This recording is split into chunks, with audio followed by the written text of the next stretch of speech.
In games, the world doesn't follow any logic. It's designed purely for the player's enjoyment. It's brutal. So many lives are lost with unsettling ease. Someone once said that from a distance, life seems like a comedy. But up close, it's a tragedy. A man sighs as he clicks away tirelessly on his computer mouse, surrounded by empty bottles and instant noodle cups. He muses about how the real world isn't much different from the games. It's harsh, especially for soldiers, and cruel for those with disabilities. For someone like him who is both, it's a double whammy. He accidentally trips while moving his chair, and he falls to the bed in frustration, cursing. His life is falling apart with addiction taking hold. But he doesn't think he's to blame for it. As he drifts off to sleep, a fleeting thought that maybe, just maybe, he's to blame for his current state. Voices cut through his introspection. A loud shout echoes. Harshal! Who's making all that noise so early? He's still disoriented, trying to make sense of it. Did he have too much to drink last night? Something feels off. Wait, what's with his hair? Long hair? He touches it, disbelieving. Panic sets in as he looks down and realizes his body has changed. His voice isn't the same either. He remains in stunned silence, looking at his chest. He realizes that he has now changed into a woman. He's even more shocked that his legs are back. This must be a dream, right? But everything feels so real. Then comes the knock of reality. Harshal, have you awakened? Harshal? Could that be his new name? It seems he's now someone in authority. He tries to compose himself, telling himself to stay calm. He has no idea why this is happening, but this is definitely not his old world. The architecture, the objects, everything screams of an ancient style he's never encountered. Could this be reincarnation into another world? Looking down again, he tries to accept this bizarre reality. But that's not the priority right now. He stands up slowly, testing his newfound legs. A shaky laugh escapes his lips. Whatever the case might be, he's absolutely overjoyed that he's regained his legs. He puts on a glove and clenches his fist tightly. He takes a moment to assess his appearance in the mirror, wondering if he wore the outfit the right way. He reflects on how, even with his body changed, he still ends up being in the military. He can't help but muse on his fortune. Just when I was happy to finally have legs. Fate really is cruel. Accepting his situation, he resolves to adapt and avoid any problems. He now commands his subordinate. All right, come in. The subordinate enters the tent. His eyes widen. The subordinate who entered was a large, imposing gorilla of a man. What is this? He whispers, sweat forming at their brow. He looks like he could eat a person alive, he thinks to himself. He tries to recall, but even in the military, he's never seen a guy who looked this ferocious. The subordinate kneels suddenly. He tries to remain composed, though inwardly unsettled, and thinks, oh right, let's not get scared for no reason. Anyway, I'm in charge. Standing tall, he asks, so, what brings you here this morning? The subordinate explains, I apologize.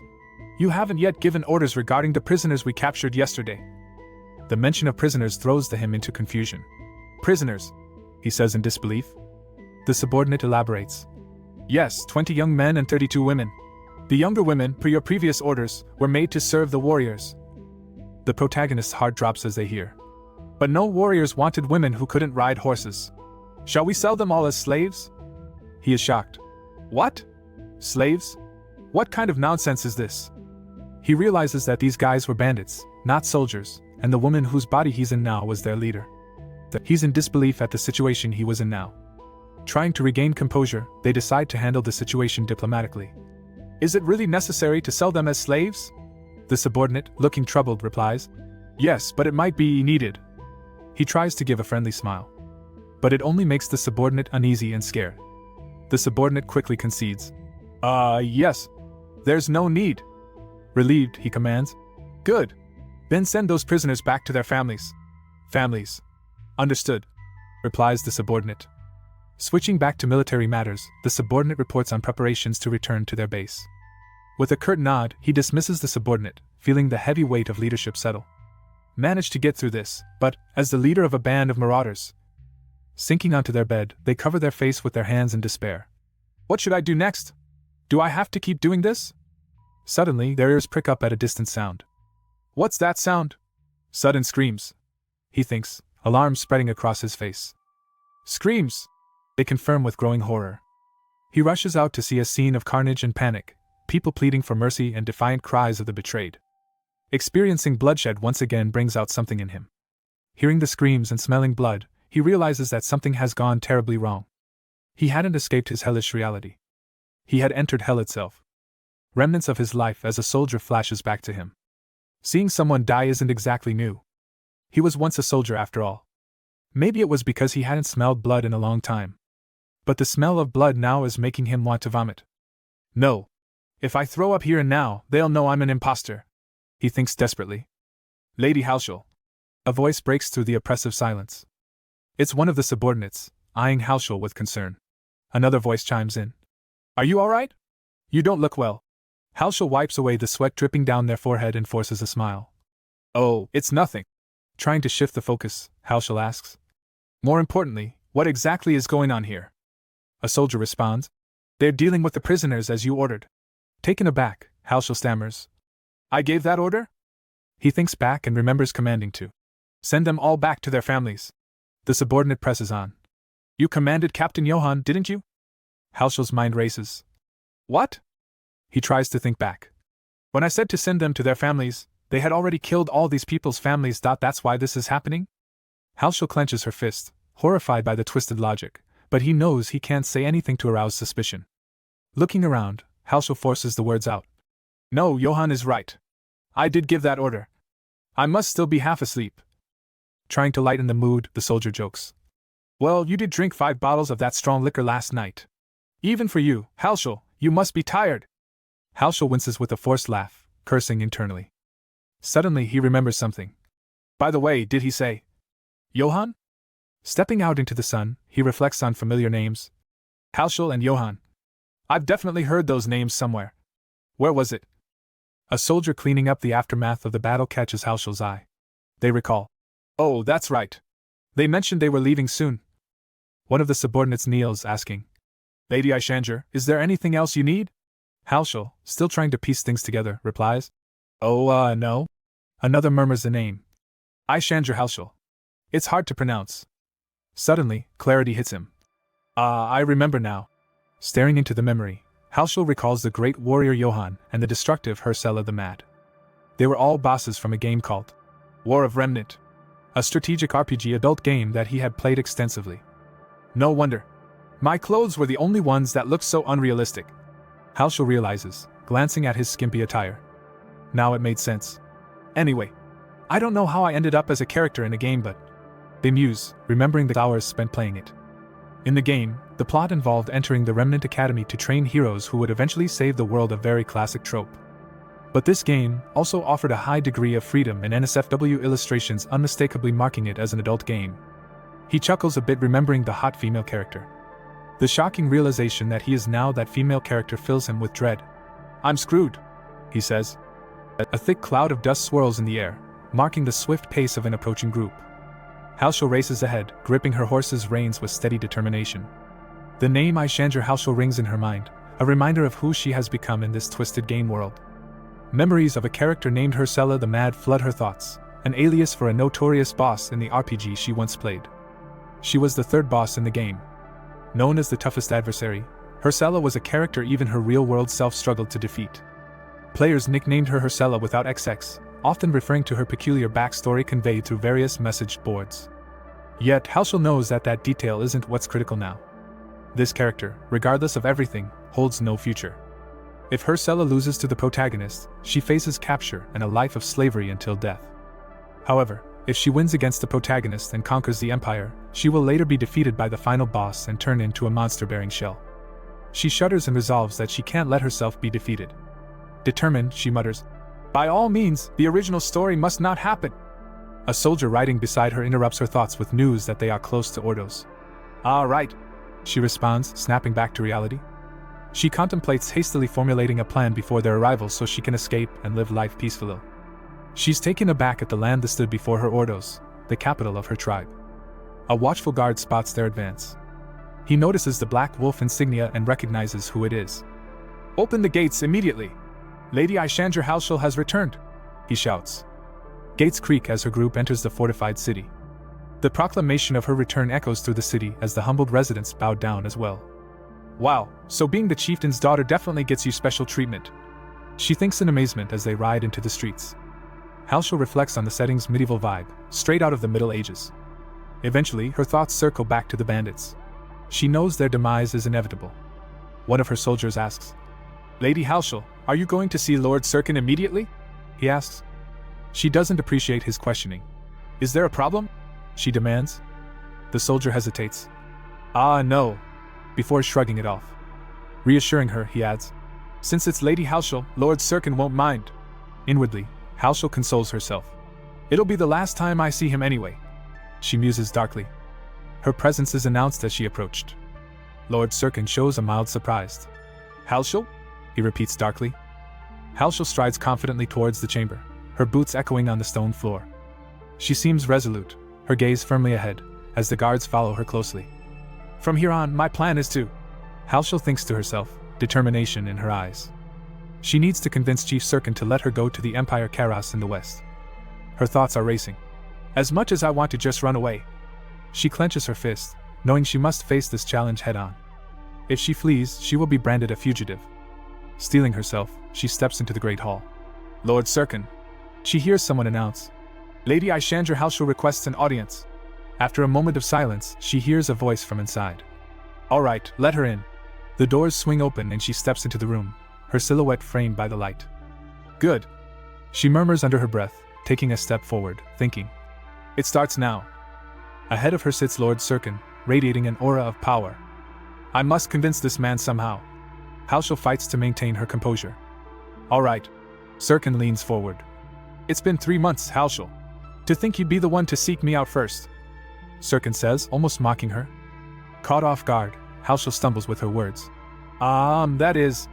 She quickly straightens up and says, "I apologize, father." Sirkin glares at her, suspicious. "You're apologizing to me? And calling me father?" He questions her motives. Halshul realizes that Sirkin's harsh demeanor means more challenges ahead. What is this? Were these two not on good terms? She wonders. She thinks back to how her appearance as the final boss in the eastern regions wasn't part of the settings. Sirkin lifts his cup, the tension palpable. "Fine. Since you're not here to ask about my well-being, state your business." Sirkin allows. Halshul takes a deep breath and says, "I intend to go to the Empire of the Westerners." Sirkin looks at her, incredulous. "I must have heard wrong. Say it again." She repeats herself. "I asked your permission to go to the Empire of the Westerners." His eyes narrow. "Are you wishing to commit suicide?" Sirkin asks bluntly. He pauses and then softens slightly. "It's understandable you may want to see your mother's homeland," Sirkin continues. "But as you know, they consider us Eastern Kahar people to be nothing but beasts." He looks directly at Halshul and asks, "Do you think they'd see you any differently being half-blood?" Halshul's thoughts become frantic. "That's exactly why I need to leave this place quickly. Unless I truly become Halshul and overthrow the Empire first, I'll meet a horrendous fate." She contemplates, looking at the flames. Finally, Halshul speaks. "Don't you want to conquer the Great Plains?" This visibly shakes Sirkin. Her words hang heavily in the air. "Those words," Sirkin mumbles. "You know that's not something to be said lightly," he warns, a dangerous glint in his eyes. Halshul feels the atmosphere shift dramatically. "I understand," she replies, her voice steady. "That's why I intend to go to the Empire," she states again. Sirkin is taken aback, but Halshul presses on. "Aishandra's method to conquer the Great Plains. It's unreasonable, but this is my gamble now," she declares internally, ready to face whatever comes next. With powerful warriors and excellent cavalry skills, many territories of Kahar have fallen to them. However, their expansion was halted due to interference from the Western Empire. Lord Sirkin expresses frustration, stating that they are unable to expand because of attacks from the west. Halshul offers a solution, suggesting that deception might be the key. Sirkin's face tightens in shock at her audacity. Halshul explains that there's an institution in the Empire called Remnant Academy, which nurtures young talents into formidable warriors. Normally, only Imperial citizens can enroll, but she plans to use the special admission system. In this fantasy world setting, many characters from different nationalities and races attend the academy. Most enroll through the special admission system provided to friendly nations. However, this is a pretext to hold young talents from various nations as hostages. Halshul puts forward her plan to remain in the Empire as a hostage to stop them from attacking. Sirkin questions the logic of Halshul's plan, finding it hard to believe the Empire would be appeased by such a gesture. Halshul asserts that the Empire wouldn't want a full-scale war either. Sirkin smirks, mocking the idea that her death in the Empire would merely prove her foolishness. He makes it clear he won't lead his warriors to avenge her.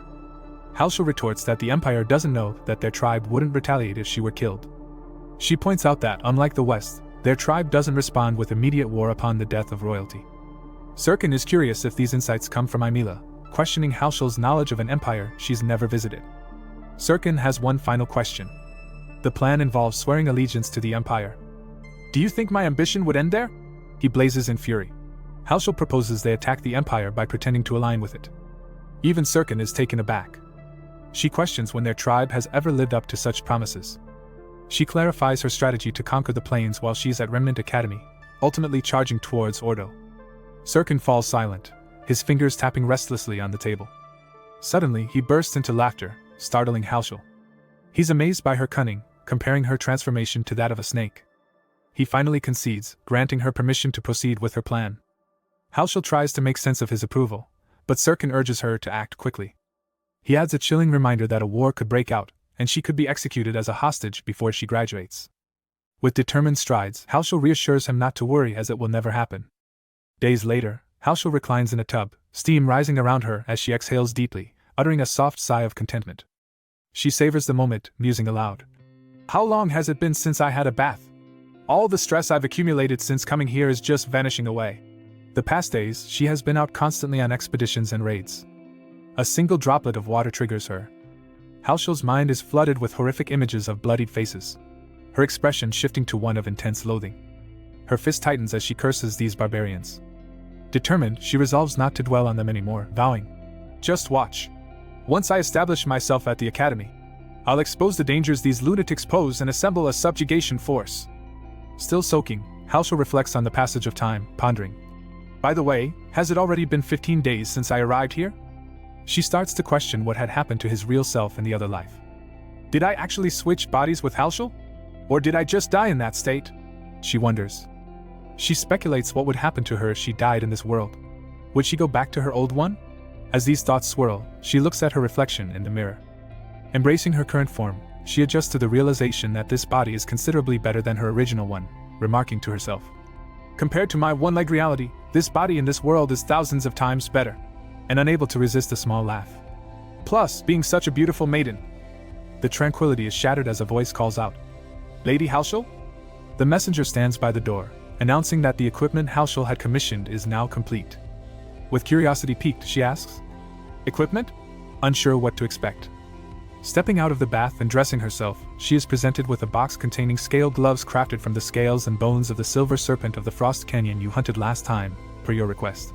The artisan explains it was difficult crafting such an item from the rare materials that they could only make one arm. As she opens the box, her eyes widen with surprise. "This is," she stammers, recognizing the item. In a flashback, she recalls the battle with Hercel in the game. Playing as the main protagonist knight, he is mortally injured by the glove. Hercel examines the glove, marveling its craftsmanship. Hercel looks at the knight. "For a guy who claims to want to save the world, is this your best?" she asks with a mockingly. The knight stares at Hercel's injuries. Even injured by an arrow piercing her shoulder, she stood defiantly, almost unaffected.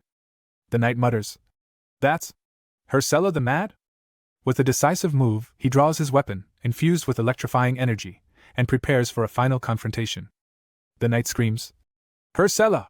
unable to accept the reality he faces, while Hercella responds with a cold resolve. "That's right, it has to be this way." Locked in fierce combat, he yells, "Losing to a devil like you is," charging forward with all his might. She recognizes it was the crucial weapon used against Hercel in their final battle in the game. The gauntlet. She realizes, understanding its significance. Halshul looks at the metal gauntlet, flexing its claws. The gauntlet shimmers with a cold blue aura, emitting a soft hum.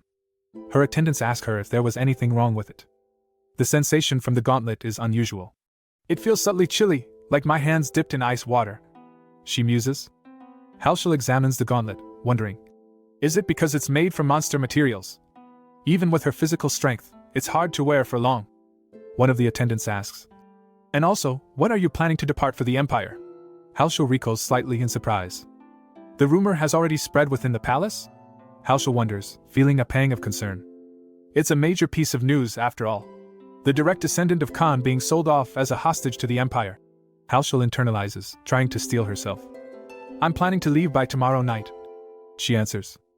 "Understood." her attendant replies. The next day, near the Empire's border, night has fallen, and the stars are visible in the clear sky. A campfire crackles warmly, with Halshel and a companion sitting around it. If we continue for about half a day from here, we'll reach the Empire's border, the companion notes calmly. Honestly, it's very late to say this now, but departing alone for the Empire all of a sudden.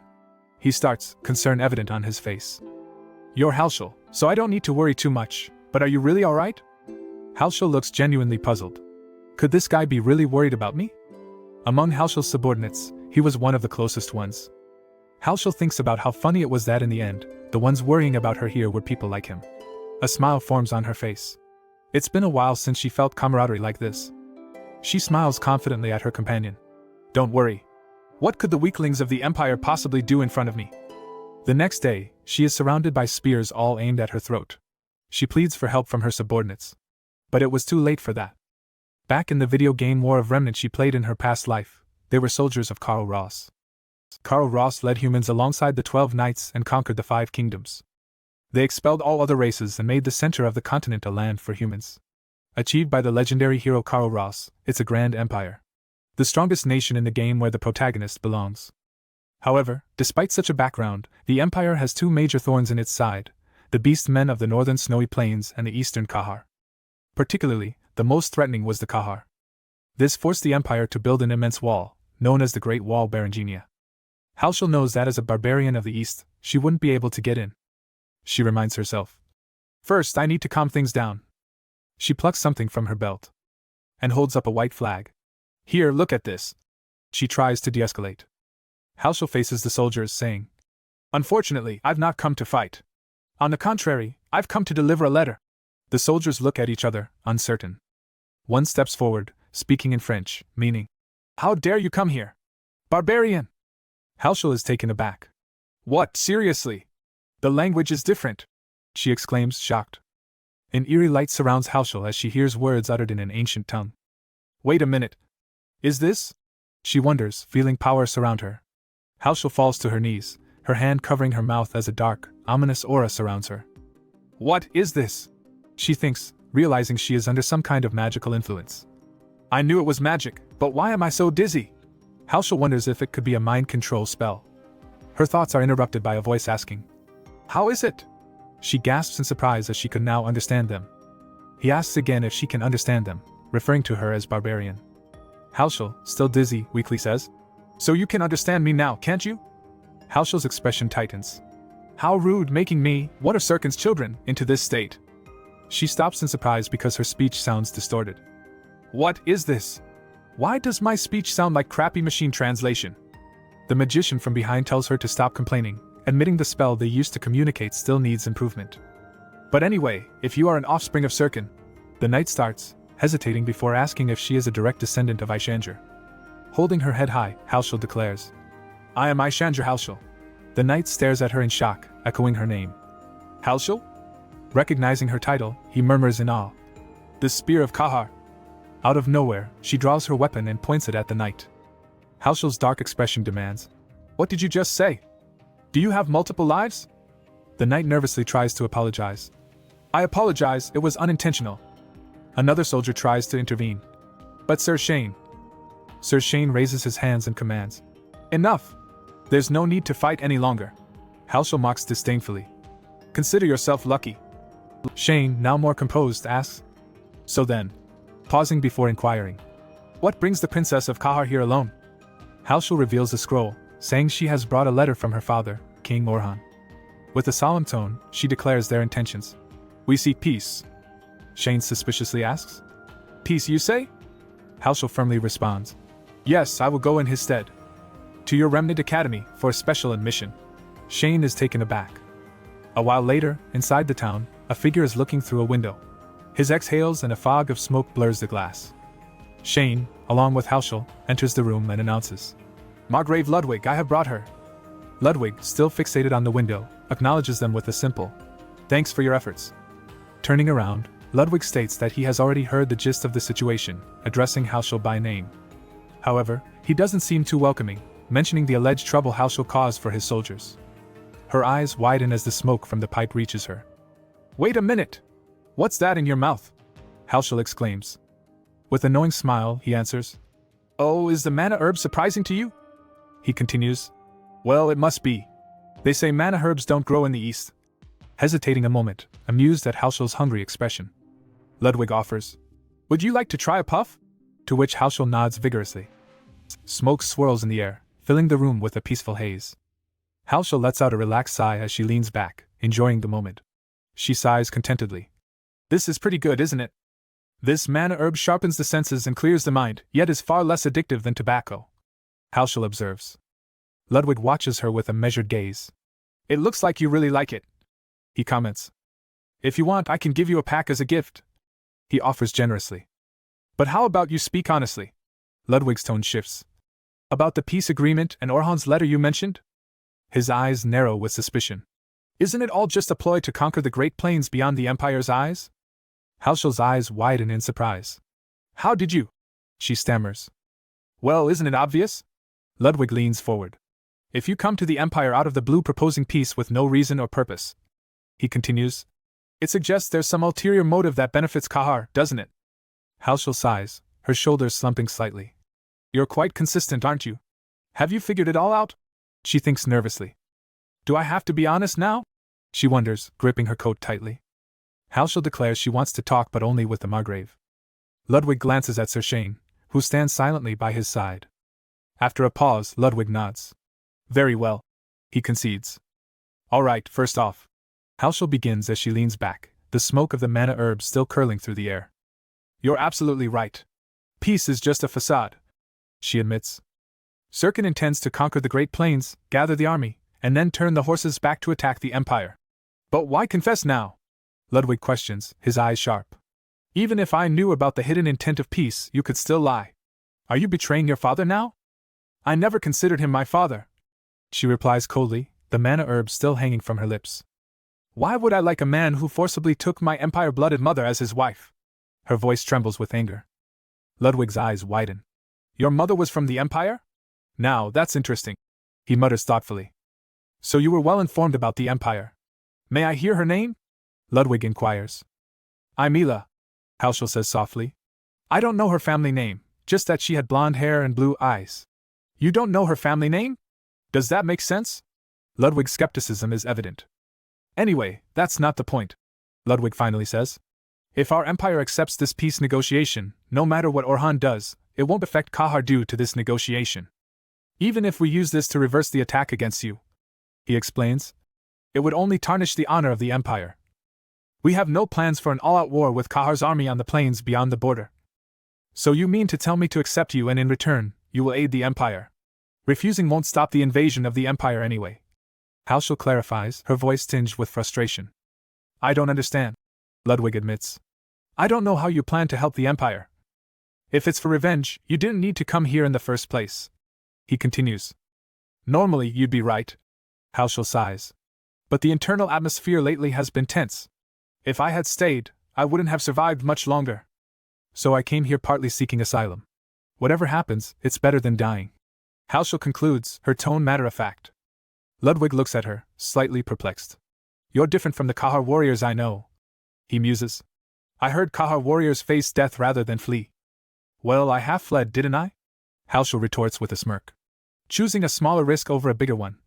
She reasons. Ludwig exhales sharply, before breaking into laughter. All right, I get the gist of what you're saying, he says, still chuckling. To deceive everyone for revenge, even using the enemy. He nods. I'll personally see to it that you're helped. He calls out. Come in. And the doors creak open. Booted footsteps echo in the room, drawing both of their attention. Halshul's eyes widen again. Oh? A new figure steps through the doorway, a young woman clad in armor. The knight extends a hand and greets Halshul. Nice to meet you, Chandra Halshul. The knight introduces herself. I am Nigel, a knight of Landenberg. Margrave Ludwig introduces Nigel. She is one of my most trusted aides, so she is more than enough to serve as your escort. Halshul thinks to herself. In other words, they'll be keeping a close watch on me. Well, I did need someone to serve by my side. She thinks to herself. Margrave Ludwig continues. Anyway, now that we have decided to help you. Happy Face 8, guiding the conversation to a more serious tone. You will also have to cooperate with us in a few matters. First, Regarding the Remnant Academy special admission you mentioned, I can somewhat handle it from my end. But stresses. The final decision on this peace negotiation direction can only be made by His Majesty the Emperor, detailing that Halshul will testify about the dangers of Kahar. Well, that's not too much, Halshul responds, trying to remain diplomatic. Margrave Ludwig adds. And secondly, pausing for emphasis, do not cause any trouble within the Empire. Not optimistic about it, Halshul responds with a simple, ah, then reassures. I will try my best. A little while later, Halshul stretches out in her room. So exhausting. It was tough keeping all those old men happy. Internally noting, I feel like I'm getting better at lying after coming here. A surprised expression crosses Halshul's face as Nigel appears in view. Halshul addresses her. So you're my attendant, right? Should I call you Madam Nigel? Nigel responds politely. Madam is too excessive for me. Please just call me Nigel, Princess Aishanger. Halshul smiles. Then you can call me Halshul. Using Aishanger might make other Westerners uncomfortable. Halshul inquires. So how long will you be my attendant, Nigel? Until I get admitted to the academy? Nigel reassures her. Unless the Margrave calls me back, I will continue to serve you until you graduate from the academy, Halshul. With raised eyebrows, Halshul acknowledges. I see. Although she was originally a man, she's relieved that her guardian was a woman to make things less awkward. Halshul asks. So, what should I do now? We still have plenty of time. Nigel responds nonchalantly. Yes, nothing special. You just need to have a sparring match with me. Halshul, stammering. Sparring match? Nigel elaborates. Even if it's a special admission, you need to possess the appropriate skills to enter Remnant Academy. She emphasizes.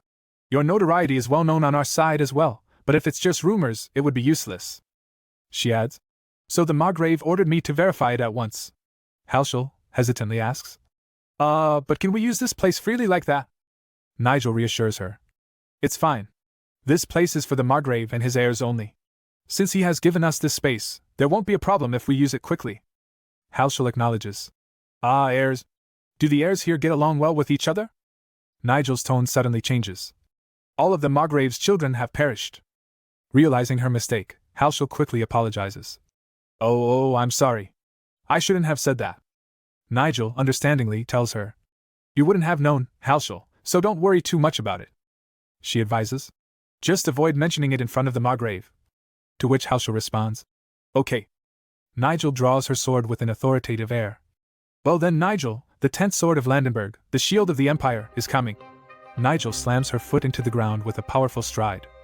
Halshul is awestruck. Suddenly, Nigel, swift and poised, rushes in and their swords clash with incredible force. Halshul reels back, momentarily taken off guard, and thinks, what is this attack? As their blades cross again, Halshul wonders if Nigel is truly trying to kill her. She sees Nigel's focused gaze and feels the intensity of her attacks. Nigel's swift kick catches Halshul by surprise. Halshul's vision blurs as she feels the pain of the kick in her gut. Nigel slices her dagger gracefully and hits its mark. Blood drips on the ground. Halshul grabs her wound, feeling the warm blood oozing through her gloves. This is insane. I barely dodged it. Halshul mutters, her breath ragged and uneven. Halshul's mind races. Why is she suddenly trying to kill me? Did I do something wrong? From the look in Nigel's eyes, this is not the playful sparring match Halshul was expecting. Nigel questions her. This is quite different from what I heard. Or maybe you're playing with me? Halshul curses internally, realizing she can't afford to back down now. She wishes for a gun, her weapon in her past life. That's right, I was reborn as Halshul, so I can't do that, she resolves, gripping her sword tighter. Halshul forces a confident smirk and taunts. Well then, want to guess which it is? Nigel remains silent, her lips pursed in a tight line. Suddenly, the ground explodes, debris flying as Nigel goes in for another attack. Halshul barely manages to block it, letting out a startled shriek. Nigel's movements are incredibly fast, her strikes leaving Halshul struggling to keep up. So fast. I'm barely managing to block. Was it a mistake to provoke her? Halshul thinks, her heart pounding. Nigel presses her attack, their faces inches apart. As expected of a Kahar warrior, their reaction speed is quick. Nigel comments coolly. But that's all. With a swift move, she sends Halshul crashing to the ground. Halshul mutters in disbelief. Huh, realizing how outmatched she is. I'm dead, she thinks, feeling the sting of her failure. The sound of Nigel's voice echoes in her mind as everything slows down. In a split second, a boot planted itself in Nigel's gut. She winces slightly, spitting blood. Nigel is launched backward, tumbling across the ground as Haoshel's power overwhelms her. Nigel pauses, catching her breath, and wonders aloud. What's this? How? Unable to understand the power just now. She had been sure her last attack would knock Haoshel out. But Haoshel's eyes blaze red with a fierce determination, blood streaking down her face. Nigel takes note of her unfocused pupils and wonders if Haoshel's body is moving purely out of instinct. Nigel steadies herself, gripping her weapon and murmuring, "All right." She readies herself for the next round, declaring, "Let's do this for real now. Warrior of Kahar." Their eyes lock, blue against red. The ground shudders as they prepare for their final, decisive clash. The ground rumbles under their intense fight and blood sprays all over. Both sides took injuries, but neither of them were willing to concede. Haoshel's vision blurs from blood loss as she curses the dizziness overtaking her. She thinks, "Maybe I've lost too much blood. My vision is darkening, and my body feels out of control." Despite this, she feels an unexpected surge of adrenaline. But somehow, the more blood I shed, the more pleasure ravages through my body. She muses, the unsettling sensation igniting her fighting spirit. A haunting voice encourages her. "Not yet. You can still fight. Bare your fangs. Unsheath your claws." Driven by this dark command, Haoshel shifts back to offense. "That's right, my opponent is also a formidable monster," she thinks. Haoshel's grip tightens, her resolve equally fierce. A blade comes flying toward her. The two engage in a blistering exchange of blows, each attack more desperate than the last. With a loud cry, Haoshel pushes forward, but Nigel declares, "This is the end." She lashes out, cutting Haoshel's leg, causing her to collapse in pain. With her opponent down, Nigel raises her blade to strike the final blow. And that ended the retelling of their battle. "And that is the reason you ended up like this?" Margrave Ludwig asks incredulously. "Why on earth did you fight to this extent?" Margrave Ludwig surveys the aftermath, questioning the extent of their injuries. The Margrave scolds them even more. He only asked for a sparring session, not a bloodbath. 29. Nigel, looking guilty, replies, "Actually, I suggested using real swords." Shock colors Margrave Ludwig's face. "Lady Nigel, you did!" "Why?" he demands. Nigel defends herself, explaining, "I heard that for a warrior of Kahar, fighting as if their life depends on it is a way to show respect to their opponent, even in training." Ludwig is incredulous. "What? Who the hell spread that rumor?" Nigel, embarrassed, admits, "Wasn't it true? I read it in a book." The Margrave, confused and frustrated, bursts out, "No matter how violent the people of Kahar are, they don't try to kill each other during sparring." Haoshel was listening to all of this. She realizes the misunderstanding, upset with Nigel for her reckless adherence to a misplaced belief. Feeling insulted, Haoshel clenches her fist, thinking, "Isn't that girl completely insane?" But Nigel's apology is sincere. "I'm deeply embarrassed. I sincerely apologize. Lady Haoshel, it was my fault." Ludwig blames Haoshel. "If only you had corrected her properly from the start, none of this would have happened." Haoshel retorts in thought. "How was I supposed to know?" That night, Haoshel vents her frustration out loud. "Lying in bed on my first day in the Empire. I didn't think it would turn out like this. But I guess it's lucky I survived?" Reflecting on her intended enrollment in the Remnant Academy, she acknowledges the tough standards required. "To survive in this world from now on, I need to fight at least as well or better than that girl. Is that possible?" Haoshel thinks as she drifts off to sleep. As Haoshel rests, a shadow of herself peers eerily over her. Hauntingly, it smiles and says, "Who knows? If at that time you had continued to fight with the gauntlet, who would have won, I wonder? Most of the visible wounds are almost healed," someone declares. A gentle healing light envelopes her leg as a healer uses their magic. The healer reassures her. "Except for the severely injured shoulder and leg, we can remove the bandages. However, you must not do such things." The healer cautions, looking pointedly at Nigel. Nigel is doing a one-arm handstand despite her injuries. Haoshel watches, amazed, thinking, "Goodness.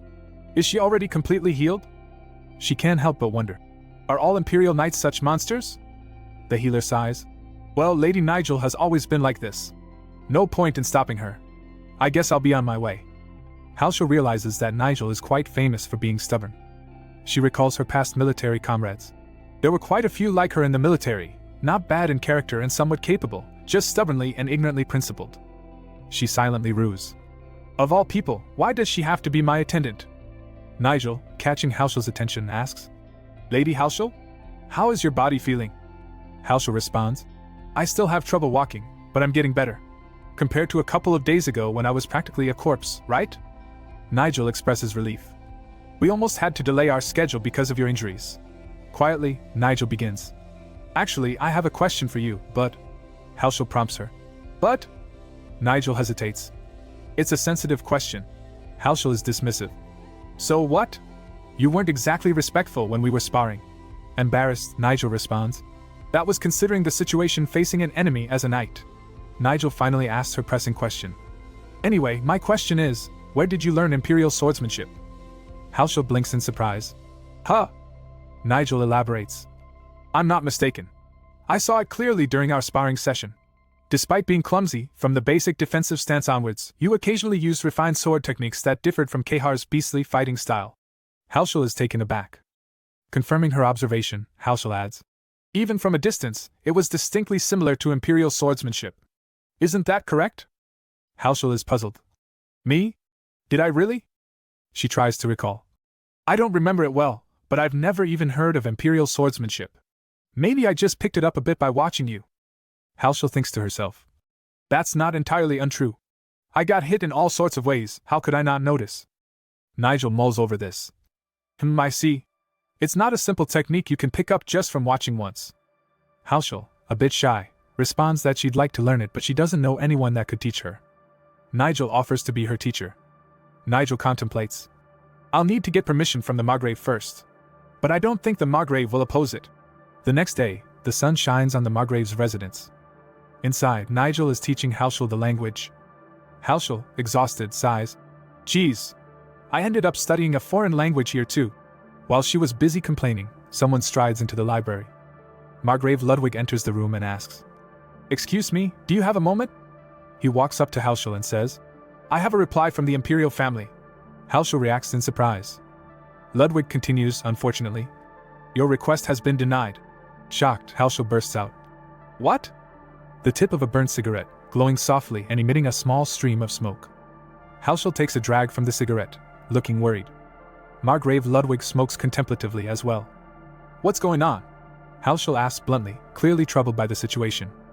Margrave replies, We back down first.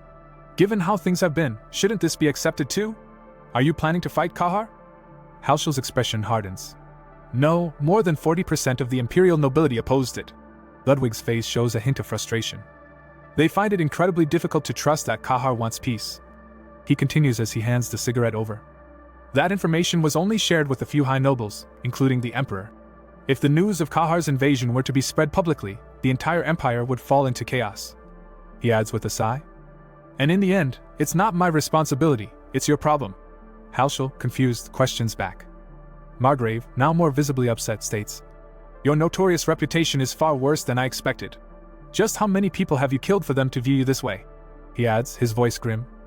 Memories of countless deaths flash through Halshel's mind, her face filled with regret and fear. Well, that... Halshel begins, but Margrave cuts her off. In any case, they say there's no way Ishandra Halshel would choose to defect. Especially not with the high nobles involved with the southern part of the empire. So, they want me to just go back? No way. If I go back after finally coming this far, I'll be killed for sure, she thinks in panic. Oh, that's not the case, Ludwig says, moving a document toward her. Halshel's confusion grows as she admits. I still can't read. Margrave responds with understanding. Let me summarize it briefly for you. First, do not cause unnecessary conflicts with the Empire or other races. Second, agree to be arrested and punished according to Imperial law if any disturbance is caused. Third, agree to join the Imperial Army immediately if Kahar attacks. Fourth, after graduating from the Remnant Academy, serve 5 years at the front lines as part of the Imperial Army. Fifth, it's my job, so let's skip it. Lastly, if you show any intention of returning east after seeking asylum, you will be considered a spy and immediately arrested. The Margrave finishes. Halshel questions the simplicity of these terms. What? There's nothing major here. Why did they make such a fuss about this? Margrave smirks. I wanted to see you flustered. Halshel, visibly annoyed, slams the table, shouting. Are you messing with me right now? Calm down, Margrave snaps, flicking ash from his cigarette. Are you seriously trying to break the negotiation already? Halshel counters aggressively as she rises angrily. Even if I said that, it wasn't entirely a joke. I wanted to firmly remind you how much the Empire is against you. he calmly states. Keep that in mind, he adds with a hardened expression. Halshul, finally backing down, says, I'll do my best. I just need to follow those rules. Good, replies Margrave, turning away from her as he adds, Once again, welcome to the Empire. Halshul, feeling a mix of dread and resolve, shakes Margrave's hand, muttering, Sure. Later that day, Sir Shane steps into the Margrave's office, addressing him. Margrave, I have heard the details. The 5th negotiation point. You've taken on the political responsibility and become her guardian. Why on earth? The Margrave interrupts him. She is my hope. The Margrave continues. When she first came, I was annoyed and was going to kill her without much thought. But after hearing that she despised Kahar so much to come all the way here, I changed my mind. Isn't the thought alone exhilarating? Seeing Ordos, that accursed Ordos, torn to pieces by my daughter's hands. If I can see that, I am willing to do anything. The Margrave smiles with a look of pure malevolence in his eyes. Halshul lets out a breath, visibly distressed. Nigel watches her closely, finally asking, Why are you doing this all of a sudden? Is something bothering you? Halshul, looking down, replies quietly, No, it's nothing serious. She continues, Listening to the Margrave's story just gave me a lot to think about. Hand trembling slightly, Halshul pulls a piece of cloth from a box, her thoughts racing. I knew the Empire hated Kahar, but their perception is worse than I expected. Nigel responds with concern, stating, It seems it will be difficult to move around openly in the future. It will likely be more difficult than that. The moment you are spotted on the streets, every knight and soldier in the vicinity will come after you. Halshul is shocked. Why? Nigel explains that the Empire has long considered all threats, whether orcs, trolls, or giants, as inferior races and sought to eradicate them all. As Halshul tries to compose herself, she breathes out again, echoing her earlier action. Nigel's question breaks the silence. Why are you doing this all of a sudden? Is something bothering you? No, it's nothing serious, Halshul repeats, though her face betrays her turmoil. She reiterates, Listening to the Margrave's story just gave me a lot to think about.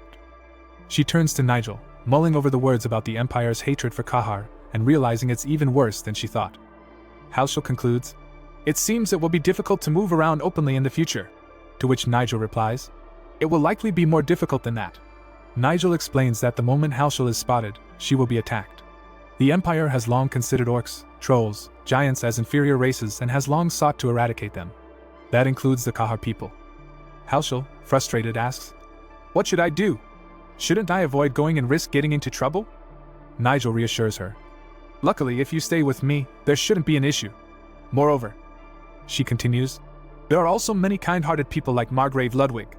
Halshul remains silent. She thinks to herself, coming here without knowing what kind of person manages this place was a huge gamble to begin with. Still puzzled, Halshul wonders why the Margrave is being so kind to her. She looks over the agreement and finds nothing suspicious in it. The next day, Halshul and Nigel prepare for their journey. Nigel informs her, Now we are heading to the Empire's capital, Exlis Chapel. She also asks Halshul if she knows anything about the history or structure of the Remnant Academy. Halshul says she only knows small details. Nigel enthusiastically replies, That's great. As they start their journey, Nigel dumps a stack of books in front of Halshul, suggesting, We have a long trip, why not study with a book? As they depart, Halshul groans internally at the idea of studying.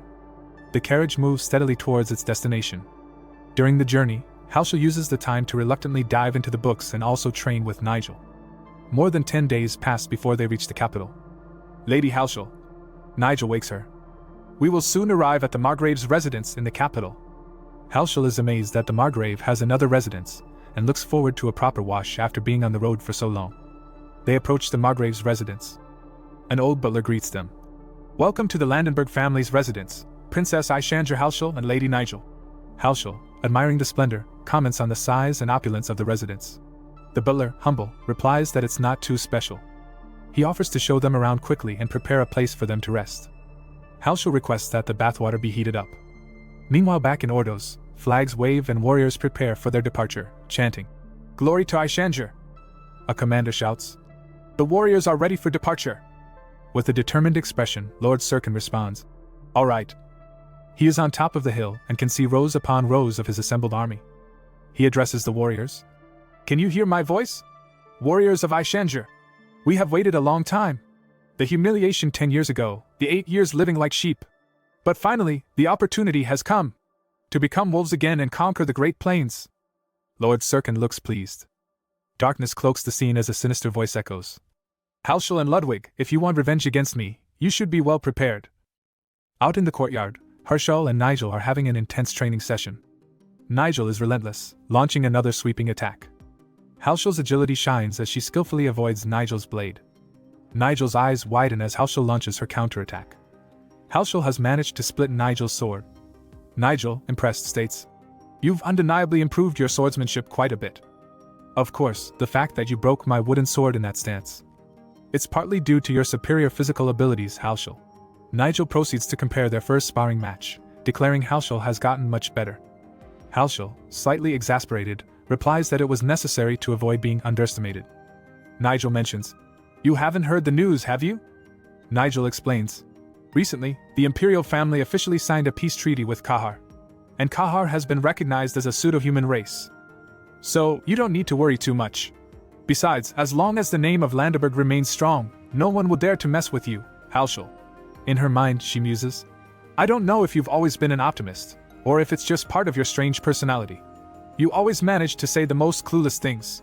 Regardless of Landaberg's strength, or the imperial recognition of Kahar, those who lost everything to Kahar in the past won't care about that, and will come after me for revenge." A voice suddenly whispers in her ear, "Why does it matter? In the end, you just have to kill them all, don't you think?" Herschel whirls around in surprise. Nigel asks, "What's wrong?" Halshel waves it off. "Nothing." But to herself, she wonders if it was just some hallucination. Nigel tells her they should start filling out her application forms. Halshel examines her application. Ishanger Halshel Knights Department. They also have departments for magic studies, combat theology, and tactical studies. She likens this to applying for college. Halshel encounters a clause, reading aloud. Special applicants can demand a duel under the supervision of a professor if two people request it. She smiles at this. It seems they're trying to prevent a diplomatic issue if special students kill each other. Suddenly, Halshel speaks up.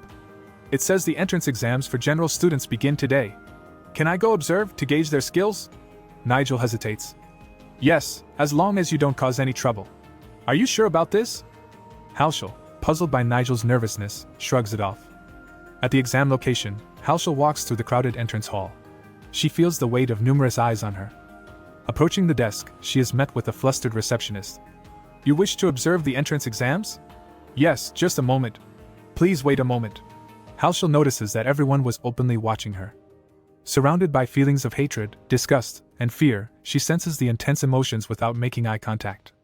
Despite expecting this reaction, it still feels disgusting. Nigel whispers to Herschel, "Rumors certainly are scary. To think so many people would gather." Nigel continues, "I've heard of them, but honestly, the rumors are pretty atrocious. Like laughing while massacring people, selling women into slavery, or eating children alive. Never eaten anyone." Herschel quickly replies. Nigel reassures her. "At least the Halshel I've met wasn't that kind of lunatic. Even if the rumors were true, there must have been reasons behind it." Halshel silently reflects, thinking, "What a strange girl," as she stares at the entrance banner that reads, "A cradle protecting the nation." Nigel and Herschel step through the doorway, reflecting on their lack of issues on the way. Herschel remarks, "I thought some of them would draw their swords and charge right at me." Nigel replies, "Isn't it rather fortunate they didn't?" Herschel looks in surprise at the people in the room. Herschel recognizes all of them. From Calix Turvan of the Kingdom of Jean, to Asha from the Dwarven Republic of Himmel, and Frida von Phelan of the Northern Archduchy. She thinks to herself that seeing the in-game characters in person brings back memories. Calix Turvan glances their way. Calix calls out to her to take the empty seat beside him. He asks her for her name, and Herschel introduces herself as Ishanger Herschel, while reflecting on how intimidating Calix looks up close. Calix repeats her family name thoughtfully. He then enthusiastically connects, thinking she might be the fierce princess of the Kahar, who even the children fear. Calix introduces himself. They shake hands, and Calix asks if he can call her Lady Ishanger. Herschel quickly insists he just call her Herschel. Showing an unexpected casual demeanor, Herschel comments, "But you're more casual than I expected. Haven't you heard about me?" Calix shrugs it off, saying the regular students don't like him either, so they should get along. Calix praises Herschel for the use of dragon scales and feels a kind of kinship to her as a dragonborn. Calix humorously suggests avoiding the habit of eating humans. Herschel dismisses it quickly as a stupid rumor. Frida von Phelan interrupts their conversation and comments about treating subhuman creatures like humans. Herschel reacts by giving her a dirty look. "What are you looking at, barbarian?" Frida retorts. Calmly, Herschel notes that Frida doesn't look any different from her. Herschel counters with a snide comment on Frida's lack of friends, provoking Frida to threaten her until Nigel steps in, advising Herschel to calm down to avoid causing a scene. Calix chuckles, affirming Nigel's advice. Watching from the side, Asha quips, "What, you're not going to fight?" The group waits tensely in silence. Finally, Herschel says she didn't plan on picking a fight. Herschel turns to Asha, intrigued by the dwarf's intense focus on the proceedings. Asha corrects her, preferring the term half-human, and explains that dwarf is derogatory. Asha introduces herself. Herschel, curious about Asha's interests, questions the appeal of watching seemingly weak fighters. Asha explains her method of study, refining her equipment by observing. Herschel, realizing someone strong has entered, turns with widened eyes. The new entrant catches her attention. It's the main protagonist of the video game she used to play in her past life. The Chosen One.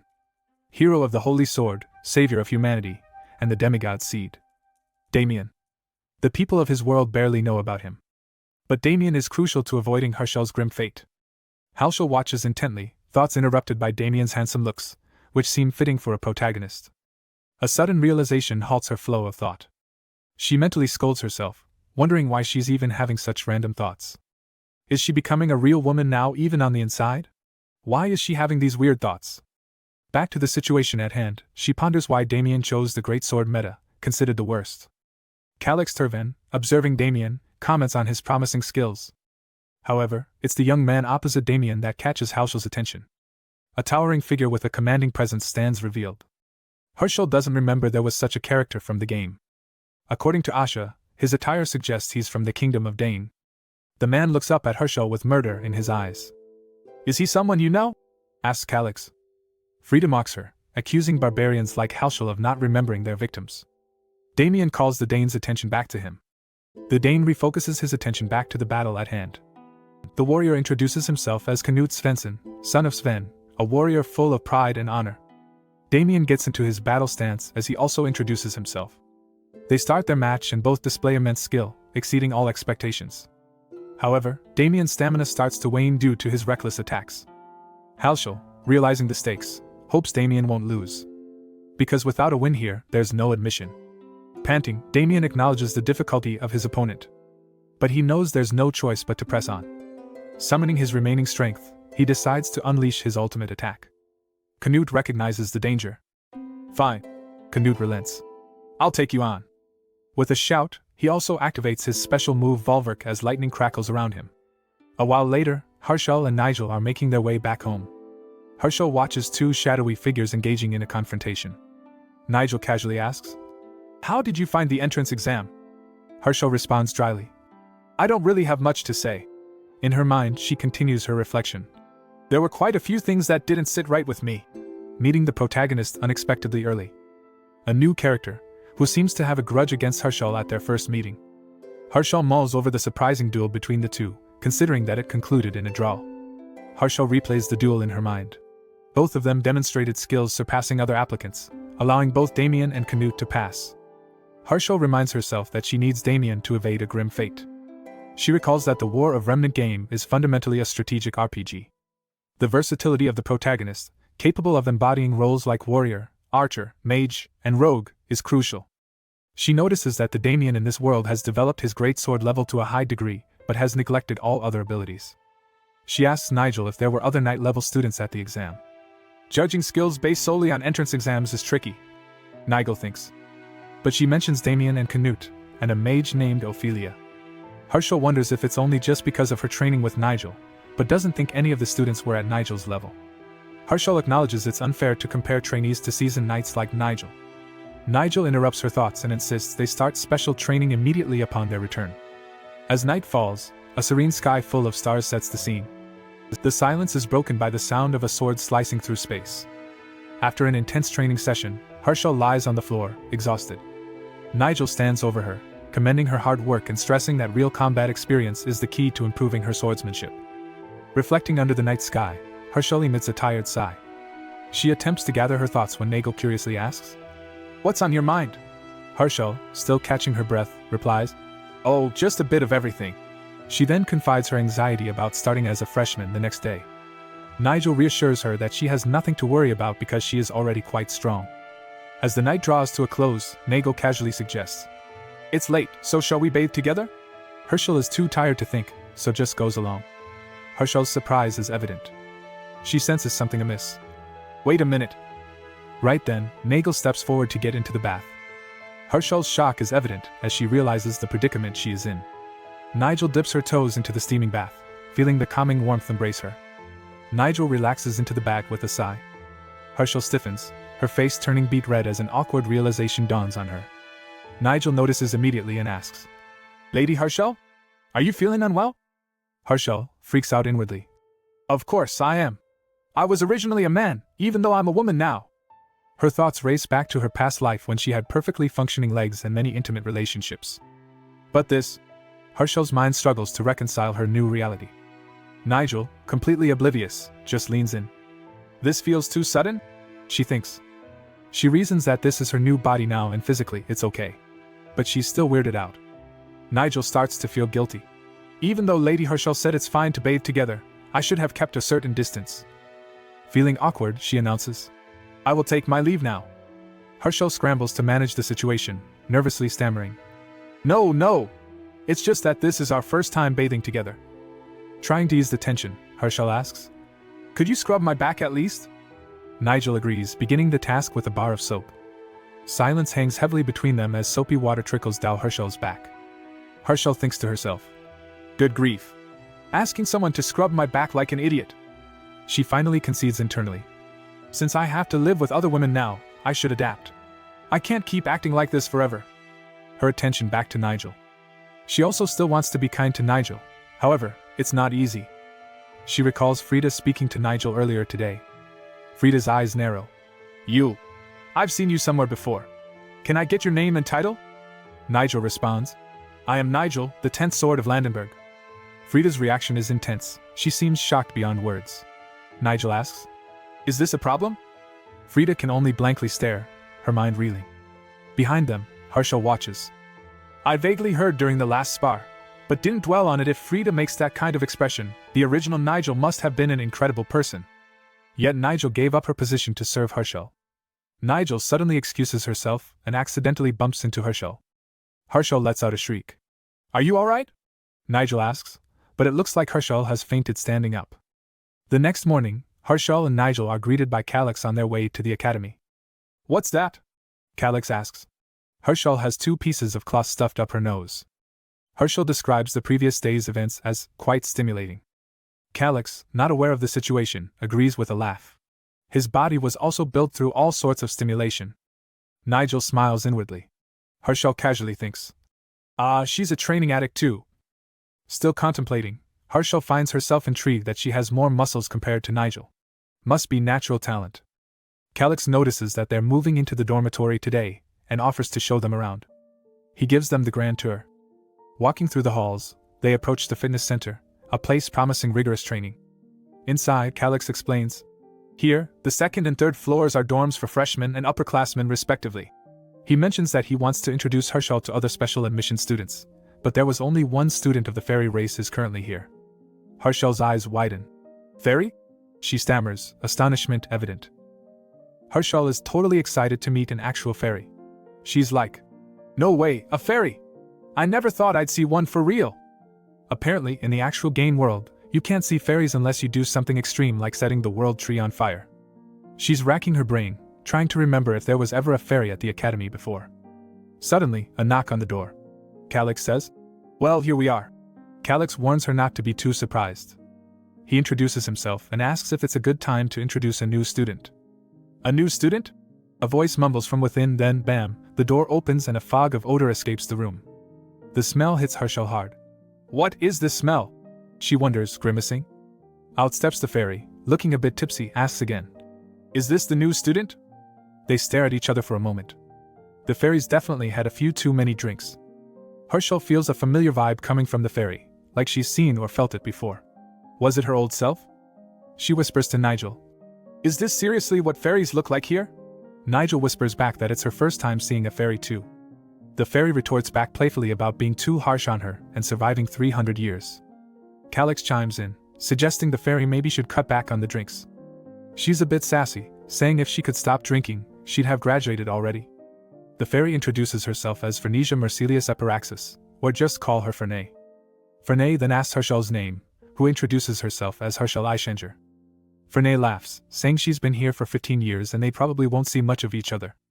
Before leaving, Fernay tells them to do their best, then shuts the door in their faces. Back in their room, Harshal and Nigel are left pondering about Fernay being here for 15 years, but the program was only for 3 years. Harshal drops down on the bed, feeling exhausted. It's a chore navigating the academy. Nigel reassures her. It's complex, but the facilities are nice. Harshal agrees, but mentions the entrance exam felt very military, but everything else seems relaxed. Then Harshal thinks about the perks of being a special admissions student, private dorms, free dress code, voluntary attendance, but notes it's exclusive to a few. Only 7 special students, including herself. Harshal reminds Nigel of the upcoming entrance ceremony. Harshal's about to get ready when Nigel reads an official letter clarifying that special students won't participate in the entrance ceremony. The special students get to wear whatever they want, and it disrupts the uniformity of the event. What?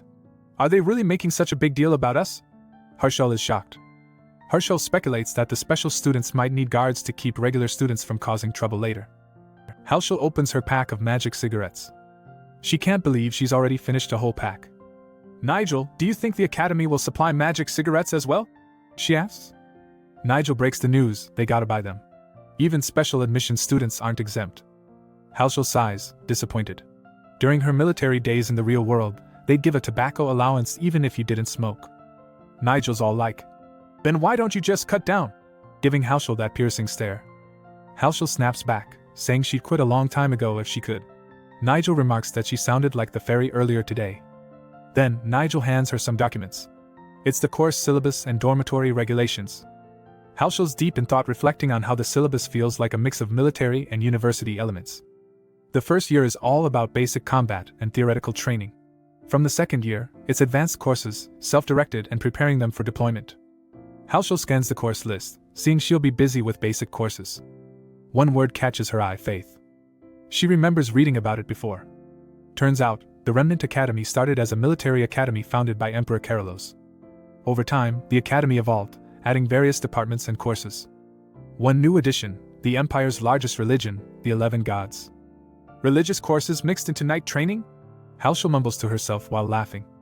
She decides she won't touch those faith courses. Nigel leaves her to rest for the day. Sunlight streams through the window. Harshal reflects on her situation, her new routine about to start. She strategizes her time in the academy. First, she needs to connect with influential figures, like Damien, and also handle the ones hostile toward her. But besides that Canute guy, most others are nothing to worry about. She worries about her living expenses. She contemplates for a moment, picking up her sword. Selling this would be crazy. She thinks aloud, eyeing her sword, which looks pretty valuable. Academy students are automatic C-rank adventurers. If she needs money, she can take quests from the Adventurers Guild just like in the game. She notices some inscriptions on the sword. One of the 12 swords that protect humanity, Median. She reads. Could it be referring to the 12 Knights of Emperor Carolus? She recalls that Harshal had this sword before possession, wondering if it belonged to Harshal's mother. Harshal considers that if this sword was related to the 12 Knights, then her mother Imela could be connected to Median, one of the Empire's heroes. What's the connection, though? Enough thinking, time to eat, she decides. The sun sets as she heads out. At the dining hall, Asha greets her warmly. Nigel and Harshal join Asha, who's excited to catch up. Asha's been busy in the dorm upgrading equipment. Harshal asks why she was alone. Asha explains she doesn't need an escort. Harshal's intrigued. Asha's machine is both her friend and guard. Asha asks if Harshal is prepared. Asha casually mentions they've got basic sparring coming up to show off their strengths on the first day as special students. This surprises Harshal. Sparring? As the meal is being served in front of her, Harsha is deep in thought about the upcoming sparring match. She still hasn't gotten over her previous sparring match with Nigel. Sparring doesn't bring back any good memories for me, she thinks.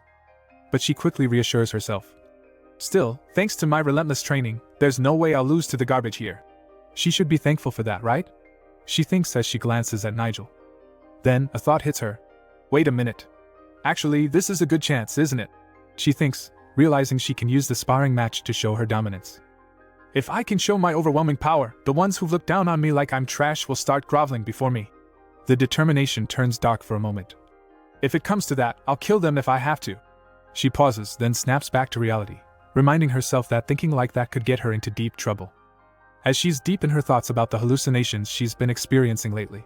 Could it be the original Harshal's ghost clinging to her? Should she perform some kind of exorcism? Across the room, she spots the arrival of Frida. Asha suggests calling her over, but Harshal knows better. There's no way she'd come over here with me around. Right, makes sense. Asha agrees. She decides to focus on not making more enemies. After all, Frida isn't in the same year, so they rarely cross paths. I should stop making enemies and try to get along. And she resolves to figuring something out. The next day, the academy's sparring grounds are bustling with people. Harshal straps on her weapon, gearing up for the battle. She stands among the crowd, a little bit unsure. She checks her new gauntlet. She ditched her frostbite gauntlet since this was only a sparring match, and bought herself a similar one. Tight on funds, Harshal thinks about finding work after class to support her habits. She's distracted though, as a familiar voice calls out to her. It's Asha, who comes running up with her weapon in tow. She's grinning, excited about showing off her new gear. Harshal comments on Asha's stylish changes, but zones out when Asha starts explaining all the nerdy stuff. They're almost late and hurry towards the sparring area. The spectators murmur, spreading rumors about Harshal. Some even think she might eat people, guessing by her fearsome reputation. Two guys in the crowd gossip, talking smack about her and eyeing Asha greedily but not in a cool way. It pisses Harshal off. Asha remarks that Harshal's already quite popular. Harshal corrects her. It's more like infamy, not popularity. But Asha, ever the optimist, says, infamy is a type of fame too. Trying to see the brighter side. Then, Harshal drops the big question. Asha, do you want to be famous? Asha's all in, wanting to spread her family's name throughout the empire to attract clients. Harshal is reminded that half-humans don't share their technology to the outside world. Asha seemed different. A man's voice echoes across the grounds, calling everyone to gather. The man introduces himself as Carl Ross Fernandez, their instructor for humanoid combat. In this world, the instructor begins, the cadets hanging on his every word. He explains the various combat professions, listing frontline fighters, mages, priests, paladins, archers, and more. He continues, emphasizing the importance of understanding these roles and learning appropriate countermeasures against each. Well, I understand the joy of admission has made you all relax, he says, staring seriously at the group. But your current level is no more than that of novice knights, he adds, making the cadets squirm. Harshal listens as he continues his speech, warning them that until they reach a certain standard, there won't be much time for fun. Harshal then introspects, noting the soldier's disciplined demeanor and thinking to herself that he's a soldier through and through. However, she admits that the lecture is valuable as it teaches warriors and mages how to counter each other. Harshal, not being from a world with wizards, finds this all the more interesting. The instructor's voice draws back everyone's attention as he announces that they will proceed with free sparring. This will be a chance to assess their abilities and observe their peers. A cadet raises a hand to ask if they can pick any opponent. As long as the opponent agrees, it doesn't matter, the instructor Carl replies coolly. The cadet chuckles. It's clear he already had someone in mind. Harshal remembers he's the person who seemed to target Asha earlier. Her thoughts drift, wondering if this person wants to fight Asha specifically. Harshal's mind flashes back to Asha's exceptional in-game abilities against humanoid and mechanical enemies. She laughs to herself thinking that this guy's in for a big surprise. The instructor gives them 20 minutes to find a suitable sparring partner. The cadets scatter, buzzing with excitement. Harshal ponders her own partner, noticing that Asha is already paired up. Frustrated as nobody wants to make eye contact with her, Harshal feels her intimidation tactic is pointless. "Ha!" Harshal exclaims, her eyes darting around. Then she spots someone, Damien, the protagonist, in all his glory. Watching him, she decides to make her move. "Hey, Blondie!" she calls out, catching his attention. "Your name's Damien, right?" she continues. Damien, a bit taken aback, acknowledges her. "Yeah, I'm Damien. What do you want? Are you asking for a spar?" Harshal, still calm and collected, expresses that she was curious about him from the entrance exam. She thought he might be a worthy warrior to fight alongside with. Damien contemplates her words, intrigued but cautious. Harshal extends her hand, proposing they get along since their skills seem compatible. Just then, Milia steps in between them. "What's up with you? I'm more interested in the guy behind you," Harshal quips, a slight edge in her voice. Milia tries to warn Damien. "Don't be fooled, Damien.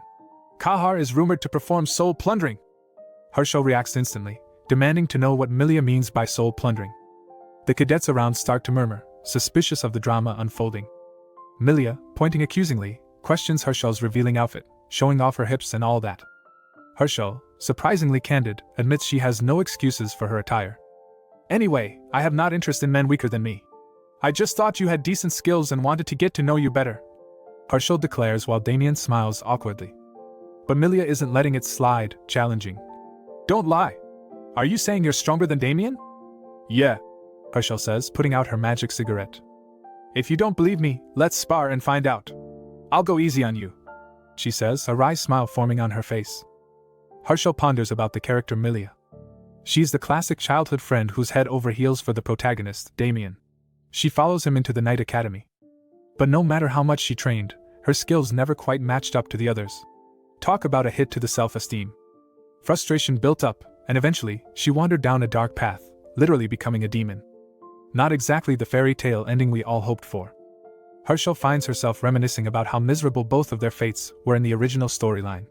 She ponders why a game she bought for fun has so many tragic endings. Enter the present. Hershel is now standing before Milia asking her to spar. Milia seems caught off guard. Why me? She thinks. Confused, she asks why Hershel didn't pick Damien instead.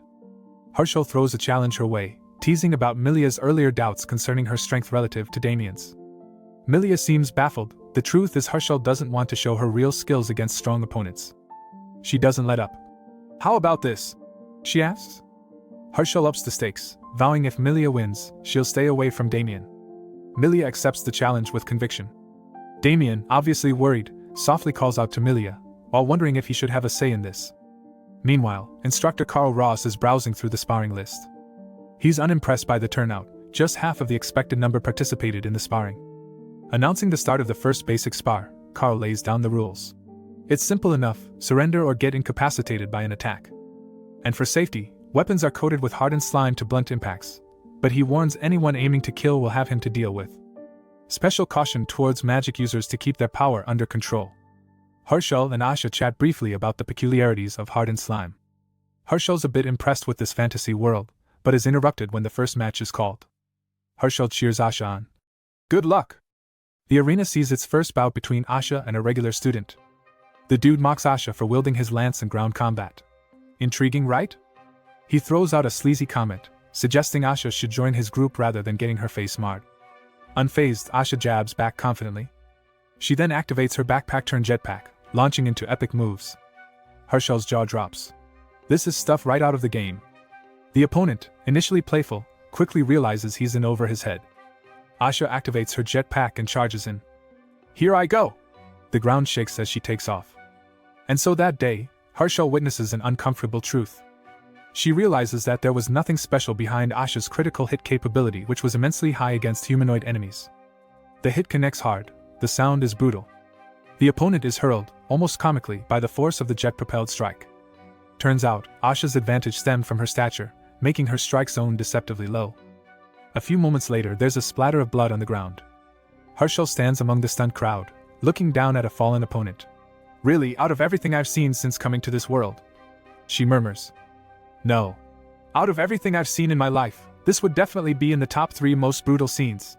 With a hint of dark humor, Hershel reflects on personal loss. Though I've grown quite numb since losing my lower body long ago, it's still terrifying. Meanwhile, Asha returns from the arena. Her lance was cracked. She chuckles nervously. I've really messed up this time. Back home, I didn't have to think about height differences. Recognizing the absurdity of the scene, Hershel gives a friendly jab. But it was refreshing, wasn't it? Soaring with a rocket and sending your opponent flying, it was totally awesome.